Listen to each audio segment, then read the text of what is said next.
여러분 안녕하세요. 반갑습니다. 엔도 11번째 시간이고요. 당뇨 3번째 시간입니다.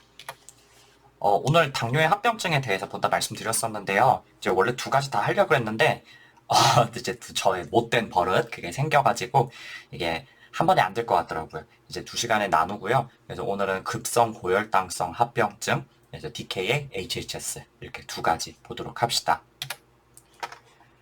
먼저 볼 것은 DKA, Diabetic Ketoacidosis입니다. 당뇨병성 케톤산증 이렇게 얘기하는데요. 요거는 인슐린이 전혀 나오지 않는 1형 당뇨 환자한테서 주로 발생하는 급성 고혈당성 합병증입니다.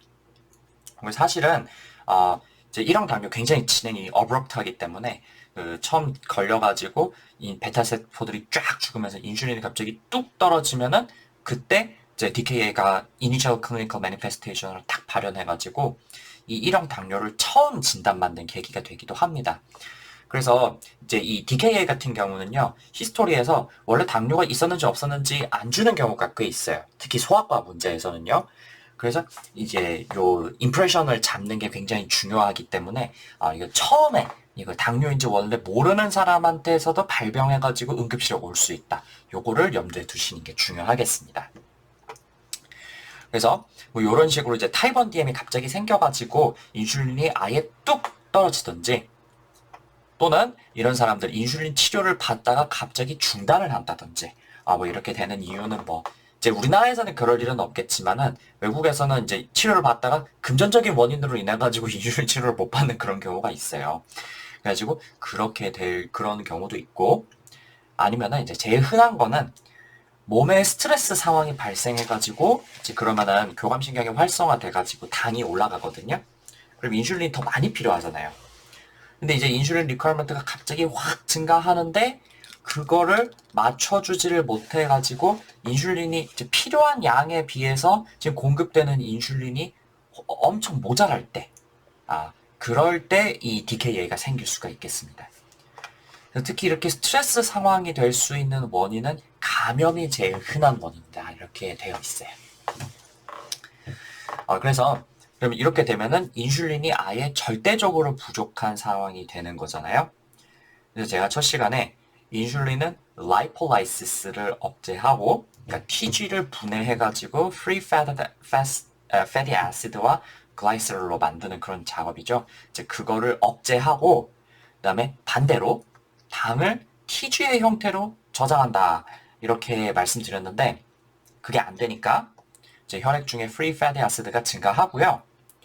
요게 이제 혈액으로 나와가지고 간으로 가면은 거기서 키토제네시스가 생겨요. 그래서 이제 키톤 바디가 많이 형성이 됩니다.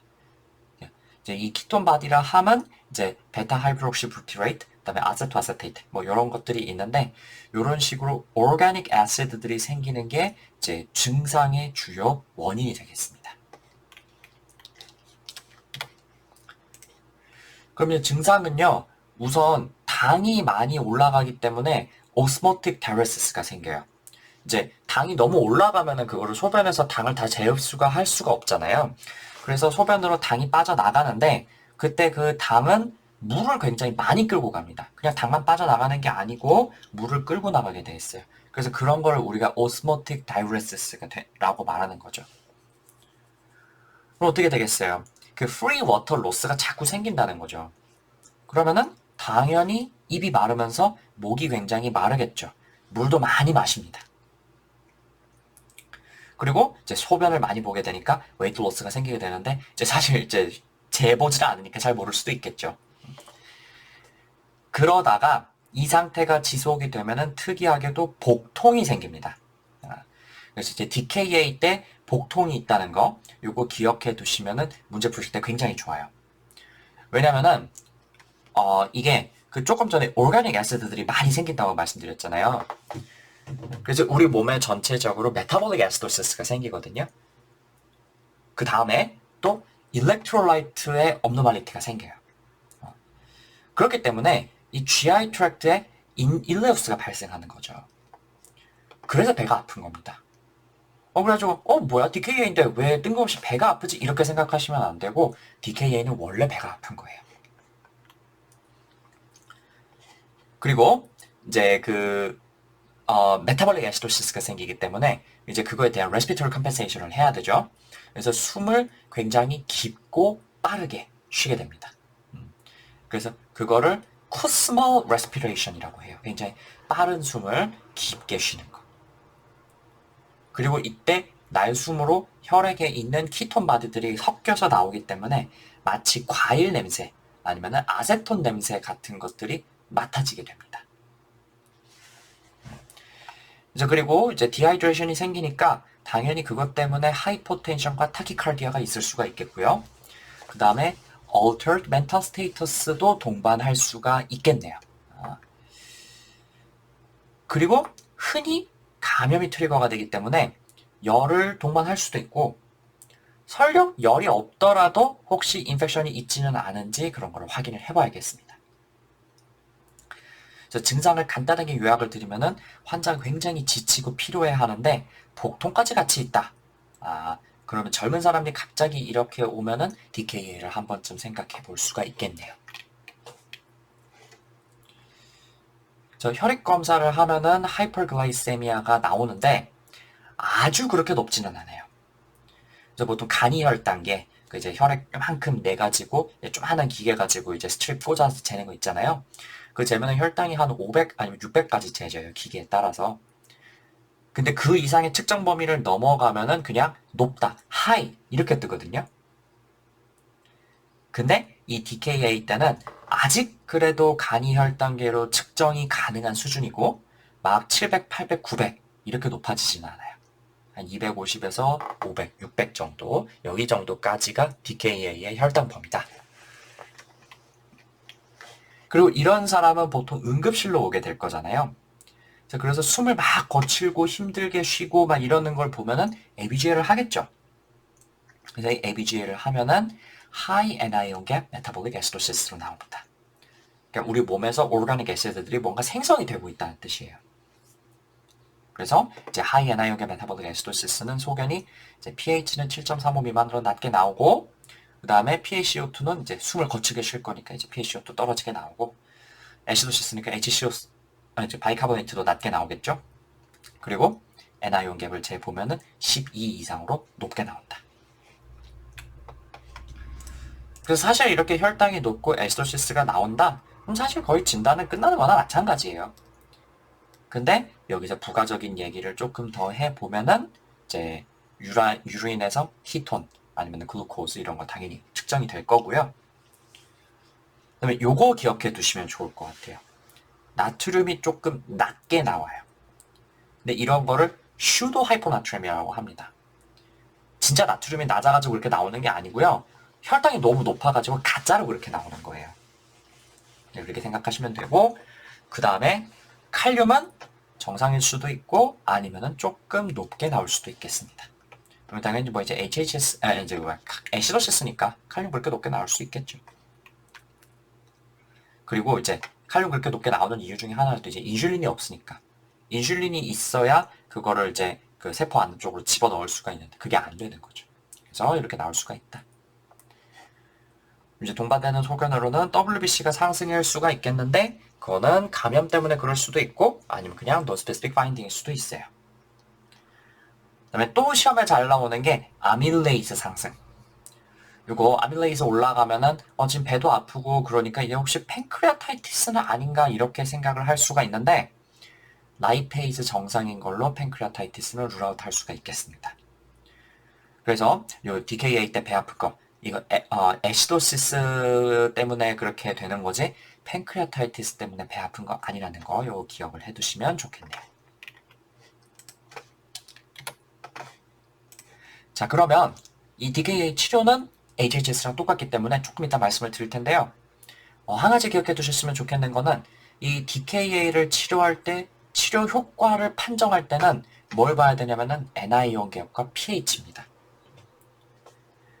회복이 되면 될수록 NI온 갭은 점점 정상으로 돌아오고 pH도 정상으로 점점 상승합니다.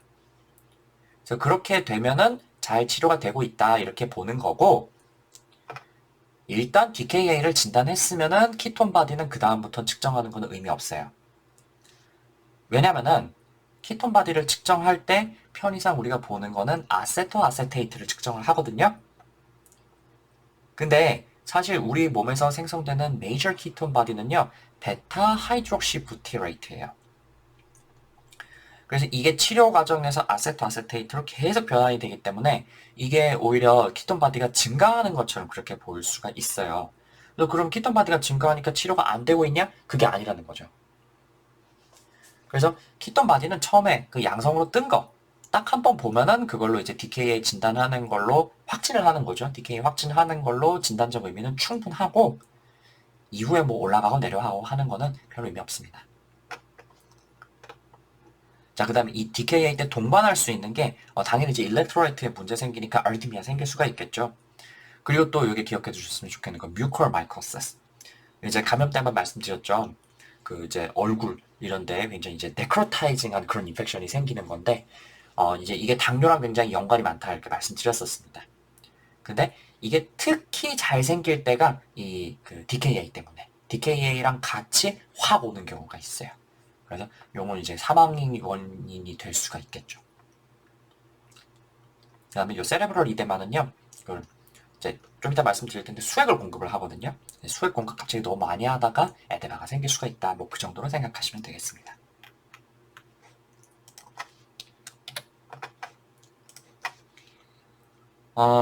이 DKA랑 굉장히 비슷한 게 Hyperosmolar Hyperglycemic Syndrome, 고삼투성 고혈당 상태 이렇게도 얘기를 하고요.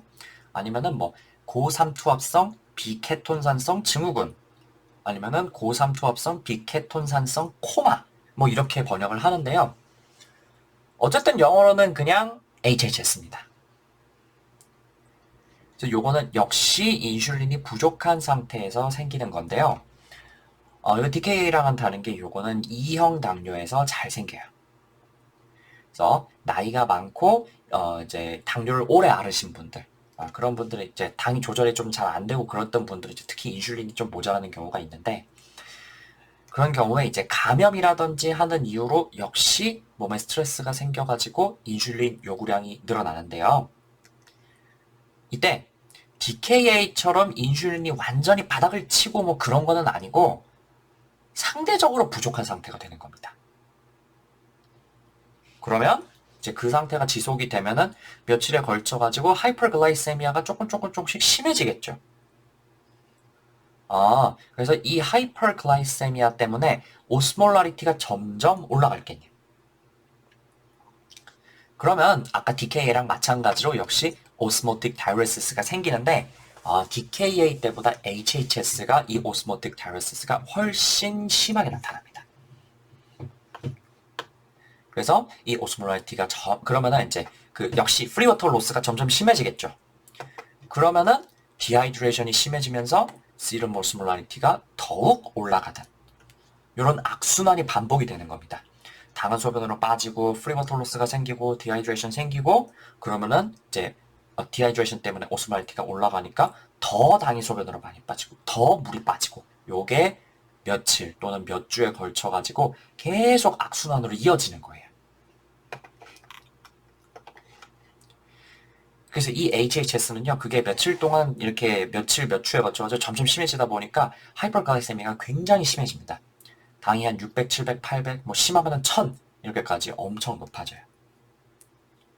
이 정도 될 것 같으면요, 간이열 단계에서 당 재면 수치가 안 나오고 하이 이렇게 나와요. 측정할 수 있는 한계를 넘은 겁니다.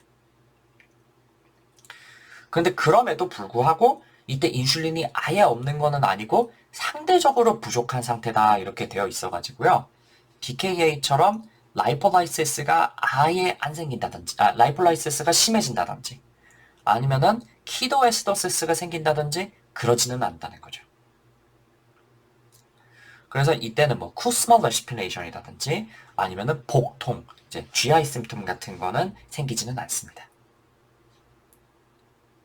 그렇지만 역시 디하이드레이션은 굉장히 심하고 그 다음에 이제 그 오스모라이티가 너무 상승하고 그래서 altered mental status도 있을 수가 있고요. 그 다음에 디하이드레이션 때문에 당연히 하이퍼텐션, 타키카르디아 이런 거 있을 수가 있겠네요. 그래서 저는 이거 보건지수에서 한번 본 적이 있어요. 원래 산재를 쓰는데도 굉장히 당 조절이 불량해가지고 이거는 이제 다른 병원 가셔야 된다, 인슐린 맞으셔야 된다 이렇게 말씀을 드렸는데도 제가 있는 곳이 좀 워낙 시골이다 보니까 그 병원 가시는 것 자체가 너무 힘드신 거죠. 그래가지고 어쩔 수 없이 조절은 안 되지만 이제 못 가시겠다고 하니까 이제 제가 최대한 해보고 있었는데 어느 날에 너무 피곤하고 어지럽고 그러시다면서 오시는 거예요. 근데 당 재보니까 당이 하이가 찍히더라고요. 그래서 그거 보니까 이거 HHS겠구나 그런 느낌이 들어가지고 구급차를 불렀던 그런 기억이 있습니다. 이제 그러고 나가지고 얼마 안 돼서 제가 지소 이동을 해서 지금 어떻게 되셨는지는 잘 모르겠어요. 근데 어쨌든 이거는 노인분들한테 굉장히 잘 생기는 거다 보니까 평소에 당 조절이 잘 안 되었던 그런 분들이 있다면은 이 HHS의 가능성을 염두에 두실 필요가 있겠습니다. 랩 계속 말씀드리면은 이 markedly increased plasma osmolarity 해가지고 이제 osmolarity가 한 350 이상으로 매우 높다 이렇게 되어 있습니다. 근데 뭐 이제 한 350이라는 수치가 너무 중요한 건 아니고요. 정상 범위가 대략 한 280에서 300 정도 이렇게 되잖아요. 그래서 보통은 그거보다 훨씬 높다 이렇게 생각하시면 되겠어요.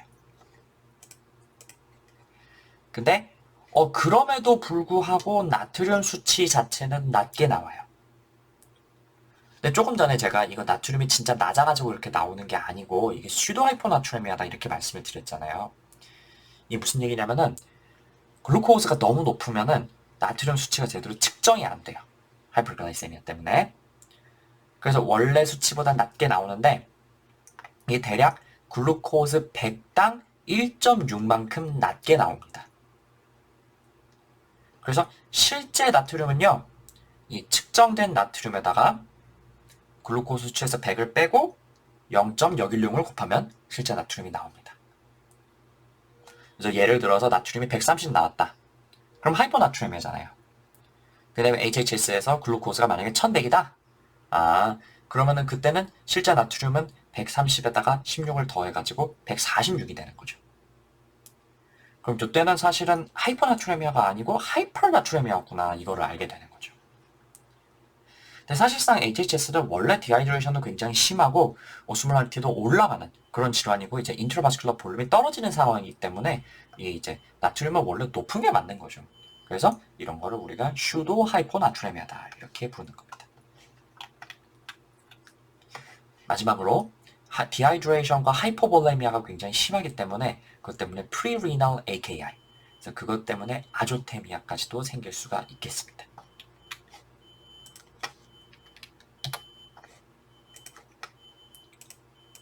자, 그러면 이 DKA HHS 치료 어떻게 하는지 봅시다. 둘이 패서피지올로지가 약간 다르긴 한데 치료는 똑같아요. 우선 수액을 아주 많이 공급해야 됩니다. 둘 다 디하이드레이션 때문에 인트라바스큘러 볼륨 디플리션이 굉장히 심합니다. 그래서 노멀살린을 한 1시간에서 3시간 내에 2, 3리터 정도 굉장히 많은 양이죠. 이 정도로 공급해야 된다고 되어 있습니다. 그래서 이때 고민되는 게 그러면은 수액을 노멀살린으로 주느냐 아니면 하프살린이냐 아니면 D5W냐 이제 이거는 그냥 프리 워터만 주는 거죠. 이거 중에 뭘 고르냐 이건데 제가 헤리스를 찾아보니까 하이퍼나트루미아가 너무 심하면은 초기에 하프살린을 공려한다 뭐 이렇게 되어 있는데 뭐 이런 내용 그냥 무시하시고요. 나트륨 수치에 상관없이 그냥 노멀살린 주면 됩니다. 왜냐면은 이게 DKA든 HHS든요. 하이포볼레미아가 심하기 때문에 이 빨리 인트라바스큘라 볼륨을 회복시켜가지고 이펙티브 서큘러터리 볼륨을 회복하는 게 중요해요. 그래서 이거를 회복하는데 제일 좋은 거는 아이소토닉 크리스탈로이드 솔루션이거든요. 그렇기 때문에 노멀 살린을 주는 게 가장 좋습니다. 그래서 그거를 충분히 공급을 해가지고 헤모다이나믹을 어느 정도 안정화를 시켰다. 근데 그럼에도 불구하고 여전히 소듐이 높은 상태다. 그러면은 그때는 이제 프리 워터 데피시트를 채워줘야 되는 거죠. 그래서 그때는 이제 하프살린을 줄 수 있다. 이렇게 생각하시면 되겠습니다. 그래서 어쨌든 DKA나 HHS 치료 때는 제일 중요한 게 수액 공급입니다. 의심스러운 환자가 오면은 뭐 인슐린 이런 거 고민을 하기 전에 일단 수액부터 충분히 공급을 하는 게 중요하겠습니다. 그리고 수액과 함께 부족한 인슐린을 공급을 해주는데요. 이때는 regular 인슐린, 사람 인슐린이랑 똑같은 걸 줘야 됩니다. 그리고 요거를 그냥 주는 게 아니고 IV로 주는 거예요. 보통 인슐린은 서큐테이너스 티슈로 주잖아요. 그게 아니고 IV로 준다. 그래서 이 RI를 IV로 주는 거는요, 이 DKA, HHS 두 가지랑 그 다음에 수술 중에 혈당 조절하는 거, 요거 두 가지입니다. 그래서 요거 이게 뭐를 뭐 어디로 주느냐 이것까지 나올 수 있으니까 요거 꼭 기억을 하셔야 되고요. 요 RI를 초기에 몸무게 1kg당 0.1 유닛을 볼루스로 일단 확 줘요. 그 다음에 같은 양을 1시간마다 들어가도록 Continuous IV 인퓨전을 주는 겁니다. 그리고 그러다가 임상 상태가 호전이 되면 이제 뭐 글루코즈, 일렉트로라이트, 오스모라이트, 에나이온계 이런 것들이 다 괜찮아지는 거죠. 그러면 이제 란투스 같은 걸로 Subcutaneous 인젝션을 하고요. 그거 가지고 베이설 인슐린을 쓰는 거죠. 그래서 그 베이설 인슐린이 효과가 나오는데 시간이 조금 걸리기 때문에 한 한두 시간 정도 기다렸다가 그 다음에 IV 인슐린은 중단하는 겁니다. 자, 근데 이때 IV로 인슐린이 들어가고 있기 때문에 같이 줘야 되는 것들이 있어요. 인슐린은요, 세포 안으로 글루코스도 집어넣고 칼륨도 또 집어넣습니다.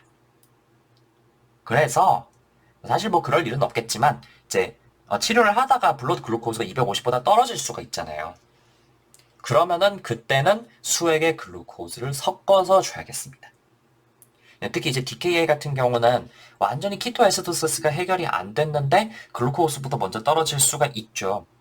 그래서 그럴 때는 하이포글라이세미아를 방지하기 위해서 글루코즈도 같이 공급을 해줘야 됩니다.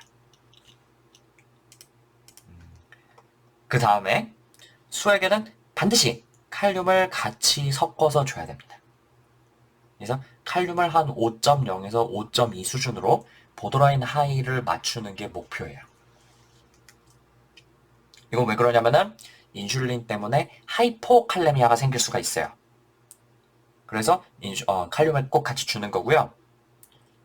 그래서 만약에 처음에 혈액 검사를 했는데 칼륨이 3.3보다 낮다. 원래 하이포칼레미아였던 게 확인됐다. 그러면은 칼륨부터 먼저 공급해야 돼요. 칼륨이 회복되기 전에 먼저 인슐린 주면 안 됩니다. 일단 칼륨부터 주고 그 다음에 인슐린을 줘야 돼요. 반대로 칼륨이 처음에 5.5 이상으로 너무 높았다. 그러면 처음에 칼륨 줄 필요 없어요. 일단 인슐린을 주면서 칼륨 수치를 클로즈 팔로우업 하고요. 어느 정도 떨어주면은 그 다음부터 인슐린을 줍니다. 인슐린 안에 칼륨을 주는 겁니다. 그리고 특히 HHS 때 프리리널 AKI가 올 수가 있어요. 그러면은 소변이 안 나올 수가 있겠죠. 그럼 역시 수액을 충분히 공급을 해서 헤모다이나믹 회복되는 것을 확인을 하고 소변이 나오면은 그때부터 칼륨을 줘야 됩니다. 소변은 안 나오는데 칼륨 주기 시작한다? 그럼 순식간에 하이퍼칼레미아 돼요. 칼륨은 조금만 공급해도 굉장히 수치가 확 변하고 치명적일 수가 있기 때문에 이렇게 주의할 점이 많다는 거 이거 기억하셔야 되겠습니다. 그래서 이렇게 옵티멀 메디컬 매니지먼트를 시작을 하면은 그 다음부터 글루코스, 일렉트로라이트, 에나이온 갭 이런 거를 꾸준하게 확인을 해야겠습니다. 자주 주면서 모자라는 거는 보충을 하고 이제 투여 속도를 조절한다든지 이런 식으로 해야 되겠고요. 이때 할 필요가 없는 거는 바이카보네이트 보충. 그 DKA뿐만 아니고 모든 애시도시스가 다 그렇지만요. 애시도시스 교정한다고 이 바이카보네이트 줄 필요 없습니다. 애시도시스를 교정하는 거는 애시도시스의 원인 자체를 해결해 주는 게 가장 좋은 방법이고 이때는 역시 RI로 공급을 하는 겁니다. 그 다음에 포스페이트 공급. 역시 필요 없어요. 포스페이트가 너무너무 낮다. 그러면은 그때는 투여를 고려해 볼 수가 있겠지만 역시 일반적으로는 필요 없습니다. 마지막으로 감염이 명확하다. 열도 굉장히 많이 나고 ESR, CRP가 오르고 이제 WBC가 증가한 게 현저하다. 그렇다면은 그때는 혈액 배양도 하고 항생제를 사용해야겠네요. 특히 아까 이제 말씀드렸던 그 뮤콜 마이코시스 이런 것들이 생길 수가 있잖아요. 그러면은 그때는 꼭 이제 안티펑가를 줘야겠죠. 그래서 이렇게 치료를 잘 해주면요, DKA는 사실 사망할 일이 거의 없습니다. 거의 대부분의 환자는 잘 회복을 하는데요. 문제는 HHS는 사망률이 높아요. 모탈리티가 굉장히 높다고 이렇게 되어 있습니다. 왜냐면은 동반하는 MI라든지 아니면 인펙션 뭐 이런 것 때문에 사망할 수 있다 이렇게 되어 있고요. 뭐 원래부터 상태가 안 좋으셨던 분들, BP가 떨어지고 AKI가 있었다든지 뭐 의식이 떨어졌다든지 뭐 이런 분들은 예후가 좋지가 않겠네요. 자, 그리고 여기 보시면은 방금 이제 대강 말씀드린 내용인데 그 칼륨의 피지올로지, 그 다음에 칼륨을 왜 꼭 공급해야 되는지 그거에 대한 설명을 조금 더 자세하게 해놨습니다.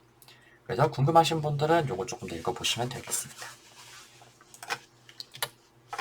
자, 그러면은 원래 이거 합병증, 즉 만성고혈당증 합병증까지 다 하려고 그랬는데 중간에 좀 나누는 게 좋을 것 같아서 들으시기도 편하고 해가지고 여기서 한번 끊고 갈게요.